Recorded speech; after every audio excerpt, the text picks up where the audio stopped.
Now from Atlanta News First Plus, this is Sports Tonight.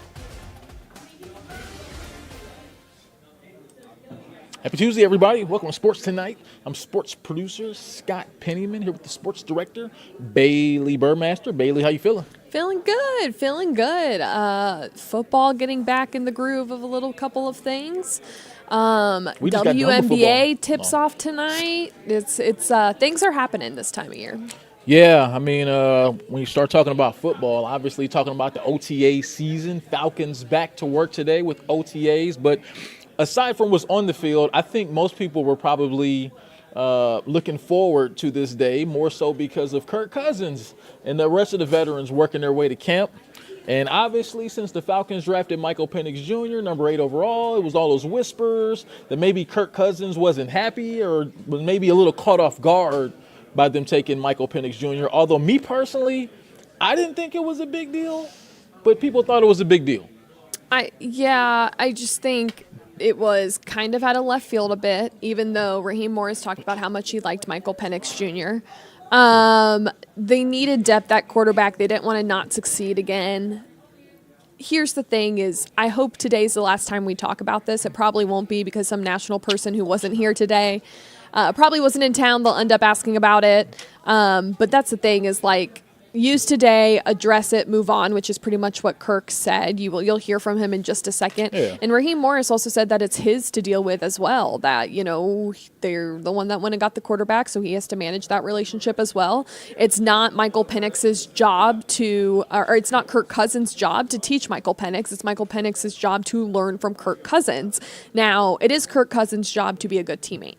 Not be a Brett Favre like Brett Favre was to Aaron Rodgers, be more so an Aaron Rodgers to Jordan Love, which was actually a really, what seemed like, we haven't heard any crazy stories, cohesive relationship that, Aaron Rodgers was going to go out there and win, but Jordan Love would definitely lean on him to learn more and more. So I think that's what they're looking for between this relationship between Cousins and Penix. Yeah, like, by all accounts, I mean, I've never covered Kirk Cousins before, but by all accounts, when you hear people who have been around him before, he doesn't seem like the kind of guy that was going to take this with sour grapes and say, look, I don't want this guy learning from me. I think at this point, and I think fans should know, Kirk Cousins isn't the kind of quarterback where you get him and you go, that's it. This is our ticket to a Super Bowl. I think now we're Super Bowl contenders.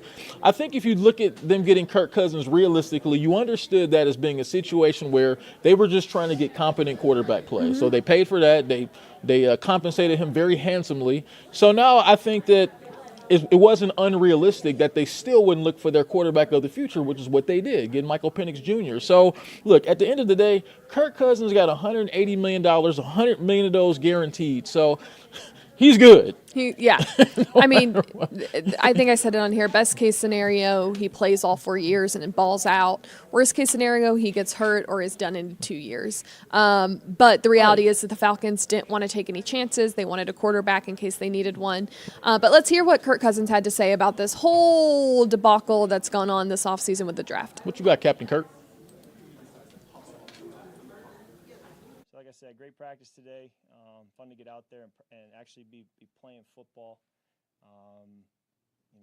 My focus right now is just trying to get to know everybody, build that continuity, get to know the system, the coaches, teammates, and try to build up a shared history as fast as we can.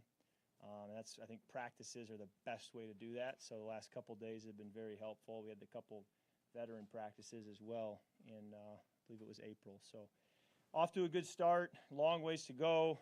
Just kind of keep trying to take it one day at a time, not only in football, one day at a time, just like moving to Atlanta, getting into our house, getting settled. There's just so much change right now that we just got to take it one day at a time and believe that by Labor Day weekend we'll be ready to go and feeling really good. So love the group, love so much about the dynamic here and makes it fun to come to work. So take any questions you have. Kirk. Where is your rehab at? As you're able to do more and more, it looks like you're adding on. So. Yeah, thanks for asking. I was told you'd always have the first question, so you're consistent. I like consistency. That's good. It's coming along really well. been able to really, today I felt the best I felt. Just that is also one day at a time. And Falcons training staff's doing a great job with me on a daily basis with the rehab. And I think everything's trending in the right direction. And I wasn't sure when I stood here in March and I had just gotten here how much I'd be able to do at practice. But today I felt like I was able to do everything I would have normally done. And that's big for that stuff I talked about initially, you know, building continuity, getting shared history together. So that's a huge help, and excited to see how fast we can heal from here. And also, this was the first time we heard about your reaction to the drafting of Michael. How has that? How have you squared that from the draft day call to now we all met and are working together? Yeah, no, Mike's been great. It's always going to be competition in this league, and you always got to go out and earn it. And I'm going to control what I can control, and also understand there's a lot you don't control. And I learned a long time ago that you got to focus on what you can control. And speaking of that, tampering review of that alleged tampering review, where is that at? You have to give your phone up. How that works logistically? Yeah. They're the league's still kind of going through that, so I'll let them do it. But there's not a whole lot there. Hey, Kirk, transparency and communication are essential. When the Falcons were courting you, if they would have told you then that they were going to take a pick quarterback at 8, would you have signed? I don't really deal in hypotheticals. We could go down that path for a long time in a lot of ways. It just doesn't do us any good. So, I'm excited for this opportunity to have. I think it's a real privilege to be a quarterback for the Atlanta Falcons, and I'm trying to make good on the opportunity they've given me with the way I work each day and the way we play this fall. What's your leadership style when it comes to Michael then? Is it lead by example, or are you trying to build a rapport with him directly? Well, I don't think it has to be either or, right? I mean, I think it's going to be it all, right? You got to build relationships, you make deposits in people, you serve, you ask questions. I think there's a place for the quarterback room is a working force for one another. And that's never not been the case. So we're all in there as a working force together to help each other. And that dynamic has always been there and always will be there. Kirk, how's it been getting in the room with Zach and kind of putting together this offense? Where do you feel like you're at now? Yeah, we're getting there. I don't think by any means that I'm, feel like I'm in year 5 in a system. There's times where he calls the play and I'm thinking, all right, I got most of those words, but give it to me one more time, and that's where you feel like you're a rookie again when you're new. But there's also a lot of things where you say, great, I had concerns that maybe I would be starting over, but I can spit that play out, no problem. I know that read, been there, done that. So there's a little bit of both sides of it, and that's why the time on task together is so helpful. But I think Zach has a great football mind. I think he's a hard worker. And I think he's got a great way about him. The guys will respond to him. And so we're checking a lot of boxes from that standpoint. And it's about us as players, keep saying kind of the same thing, is we've got to put the work in to build that shared history so that we can play in such a way this fall that it looks like we've been together for 5 years, Hey, Kirk, 2 things for me on the tampering situation. How aware were you of all of the different details and the rules and as you were going through that process? Did you check off on certain things? The league's kind of still working their way through it, so I'll let that play its course before I, say anything out of turn. But, if I said anything at the press conference, it's because it was so innocent. The innocence is why so that's that. As far as Michael, just to kind of follow up on her question about leadership, as a veteran guy, do you feel like there is a responsibility to kind of help the younger guy absorb the system and learn, and how do you approach that? I think it's so important that the quarterback room is just working together to help one another succeed, and that's the way it's always been. That's the way it always needs to be, no matter what the names are in the room. We need to all be working together to help one another be the best we can be. Is there any extra pressure just by the dynamic of, the situation with the first round pick and what people may want to read into that in terms of competition? I think competition's always a part of how this league works, how football works. You were a Michigan Stater, and my journey at Michigan State was the day I signed. 2 weeks later, Nick Foles committed, and we were in the same class, right? Nick Foles becomes a Super Bowl MVP, and we looked at each other like, hey, one guy's probably going to play here and one guy isn't. And it doesn't mean they're not both great quarterbacks, but there's spots. So that you learn pretty quickly as a freshman in college, you know, you got to compete, and that's the way it's kind of always been and always will be. So it's more of a, you know, this is consistent with my football journey as opposed to an exception. You say you feel great. What's the mental hurdle, or is there one? Where you push off. There's something you get over, like, all right, I'm good, I can keep going. Yeah, no, I mean, we're doing great. We're progressing well. Today was a step better than yesterday was physically, so that was encouraging. But I'm watching the tape saying, all right, how much am I using my lower half? How much am I using my back leg to really drive the football? And there's still more to go get, but I also feel that I can play pretty well today. But as a competitor, there's more to go get. Does it surprise you how fast you've come? Well, you know, we're 6.5 months, and they told me 9. And so, but as a competitor, the minute they told me 9, you're like, all right, so 7. You know, it's kind of what you say. And so there's a little bit of that going on where I'm not happy if I'm not further along. But I also had a teammate, Cam Akers, who tore his Achilles and was back in 5 months as a running back. So he kind of set a bar where I was like, this is – so somewhere between 5 and 9 is kind of my goal. And we're at 6.5 right now, and I'm practicing. So I'm pleased, but there's more to go get. Totally different position, but have you picked Cam's brain on how to accelerate this process for you? Yeah, we rehabbed together last season because he actually tore his here playing at Atlanta. So we were able to rehab. I was like 11 days ahead of him, so we were able to rehab together. But I've also learned that some guys are just built different, and they can rehab faster, get back faster, and Cam's one of those guys. So he really set the bar high, and that probably gave me a good edge too. The early days with your new receivers, what are your impressions with them? Yeah, just really excited about playing with them. They're great people. They're hard workers.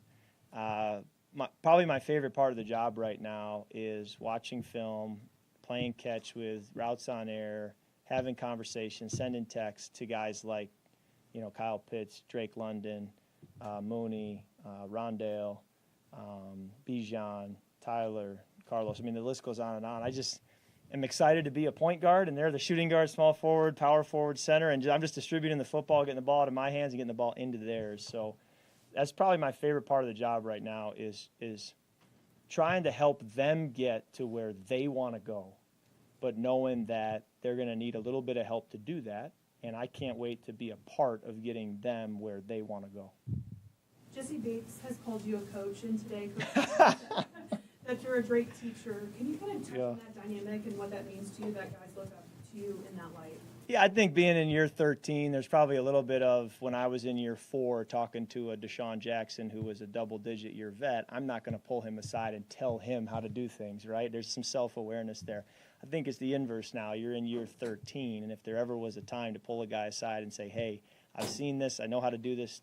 So I'm set up to be in that position a little bit, but I also think very highly of Jesse Bates as a football player, as a leader. I had just a couple meals with him here in the cafeteria, and I quickly realized that if this guy's the leader of our defense, one of our better players, higher paid players in the locker room, he is going to set a really good standard to young players for what it ought to look like in terms of how you conduct yourself, how you practice, how you prepare, how you play. We're in really good hands with him on defense. So that was exciting to realize, because I hadn't gotten to know him until getting here. Knew what he was as a player, but as a person, he's pretty impressive. Can you take us back to the draft night and kind of where you were and how you found out and how you sort of processed the decision with Michael? Yeah, no, it's pretty straightforward. I was at the team event at the stadium, was just driving back, and they called me and just said, hey, we're gonna take a quarterback here at the pick, and I said, okay. And that was pretty straightforward. Like, when you say okay, like, were you? I'm sure you weren't doing cartwheels, but how did you respond to that? Yeah, I think it's similar to the call that Mark D'Antonio made to me in 2000. That would have been 2007, he said, hey, we're going to offer another quarterback. I know you've signed Nick Foles. You know, you guys are going to have to compete. And it's like, okay, you know, let's just take the next step. And then I was drafted right with Robert Griffin. And it's, hey, you know, you're going there with another quarterback in the same class, okay? So this is more the norm than the exception. And I think the response is that this is the exception when really, if you know my story, you know, this is more the norm of the journey, and it's more of a, okay, you know, let's just start working and start building together. Rocco's going to be getting breakfast for you on Saturdays in the fall and things like that. Do you have any? I've never had a rookie do that, so I don't know why I'd start now. But I'm sure if I asked, he would be helpful and do that. But I've never had a rookie do that before. Kirk, you mentioned the conversations you were having with guys like Kyle and yeah. all that kind of stuff. With them being relatively young, I mean, Kyle obviously been in the league for a little bit now, but without giving away like any company secrets, have they like said anything to you like, oh, like, you know, like I didn't look at things this way, like, you know, dealing with a veteran quarterback like yourself, like you've been in the league for a long time? You know, they've been complimentary, but they also probably would have been no matter what. I think you want to go earn their respect. You know, I talked to a couple veteran quarterbacks who are now retired who had changed teams later in their career, and I said, tell me about your dynamic, how you went in there. And one of the things they said was, you got to find that balance between leading and also understanding you haven't been here. So keep your mouth shut and observe and learn how things work. And so there's this balance, right, of I'm going to step in and assert myself, but I'm also going to ask questions and keep my mouth shut at times too. So, anyways, I just wanted to make sure that, you know, I'm not forcing anything that shouldn't be forced, and that goes back to self-awareness. You talked a lot about a lot of news, new team, new players, new coaches, everything like new house, new school, new fast food stops. We got it all. How critical is guys settling in, even coming off the injury, just being able to be out here and getting gelled with that? Yeah. So, and how critical that's the success long term? Yeah, so this is like home base, right? This is not new in the sense that when you run out there with cleats on and you're calling plays and breaking the huddle, you're like, okay, it's different people, it's different words, it's a different location, but this is what I know. So you feel at home right over here on the practice field. And I'm very excited. As I said, my favorite part of the day is getting to throw a bench route to Darnell Mooney, getting to watch Kyle Pitts on an out route, getting to throw a ball to Drake London down the sideline. That's my favorite part of the day, why I love coming to work. So the more we can do that, the better. Mike, watching him throw, watching him work, what stands out to you? It's still so early. I feel like, yeah, I've barely seen him at all, but obviously had a great college career, put a lot of good stuff on tape, and I'm sure he'll pick up the offense quickly and you know, be an asset for our team. Anything else? Lastly, you mentioned it's early, but what excites you about this team? Yeah, I think there's perception and there's reality, right? And I don't want perception to bleed into reality in the sense that people just assume things will happen. And so for me, it's about, I don't really deal in perception. I deal in reality. What's reality? And reality is we've got a long ways to go. There's not a lot of time on task together, and we got to make up for that quickly, and we have to have a sense of urgency about the way we practice, work, and communicate and meet. And so that's really what my reality is, and for my teammates. And we've got to get to roughly Labor Day and feel like we have the screws tied down. And we're not there yet, don't have to be there yet, but I feel a sense of urgency about that because I know what it is like to be in a place for 5 or 6 years and have played with a guy for 5 or 6 years and the difference that makes. And so we've got to work together to try to make that less relevant than otherwise would be. I got one more yeah, question. Anything for Jared. Schedule's coming out tomorrow. Yes. Vikings on the schedule. Yeah, oh yeah.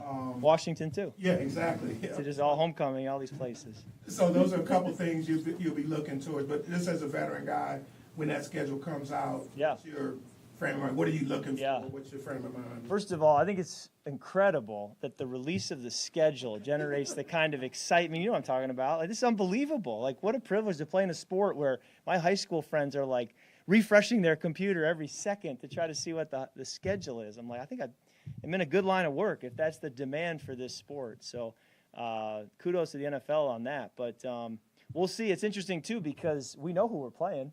So I also think it's funny that it doesn't change a whole lot for me whether I'm playing them in late September or mid-October or mid-November. It's okay. let's go play them. But to my wife, it's a big deal. We're finding church times and babysitter times and travel and all that. So she's planning on taking the boys to all the away games this year, which I said good luck. But she wants to use it as like a educational experience. So she's going to take them everywhere, and she can't wait. She's a planner. She can't wait to get the schedule. So she keeps wondering if I got any inside details. I said, no, I got nothing. So you'll find out when everybody else finds out. So. Thanks, man. All right, thank you. Thanks. Yep. Also worth the mention, out of this, of course, Bijan Robinson was not practicing at OTAs today. He seemed to be dealing with an ankle injury, so we'll have to monitor that as they continue on through OTAs, Scott. I'll tell you what, very few people on earth seem as just happy-go-lucky as Kirk Cousins. He just has one of those spirits where he's like, you know what, it's whatever, man. I mean, at this point, he's been through it all, right? Yeah. So he's like, let's just roll with the punches. He's like, dude, I was a former fourth round pick. I've made about $300 million playing football. I ain't mad at nothing, so I don't blame him. Mm-hmm. Another person who I know ain't mad at nothing right now, as a matter of fact, she's just beaming right now for one of the most anticipated debuts in the history of the WNBA. Caitlin Clark tonight. After all this time, like everyone's talked about, it seemed like it's been forever. She was probably only just playing basketball a couple months ago, right, with University of Iowa. But Caitlin Clark in the Indiana Fever with their WNBA debut tonight, Caitlin Clark's WNBA debut, as they play the Connecticut Sun. When you think about Caitlin and everything, all the hoopla has been, what's your expectations, Bailey, for her in the opener and maybe just for her this season? I think this could be a hot take. I think everyone's expecting her to be Rookie of the Year, and I'm just expecting her to get adjusted to the WNBA. I think that's the fair expectation. Yeah. I think what's hard is she's handled everything so extremely well for her caliber of athlete. Going to the national championship game, Nike deal. She's still humble. She's still super likable. She's not problematic in any which way. I wouldn't be surprised if she won Rookie of the Year, but I don't like to put that unwarranted pressure on her because at the end of the day, she is human. It is her first time in the league. She's going to be seeing a lot better players than she was on a daily basis than when she was with Iowa.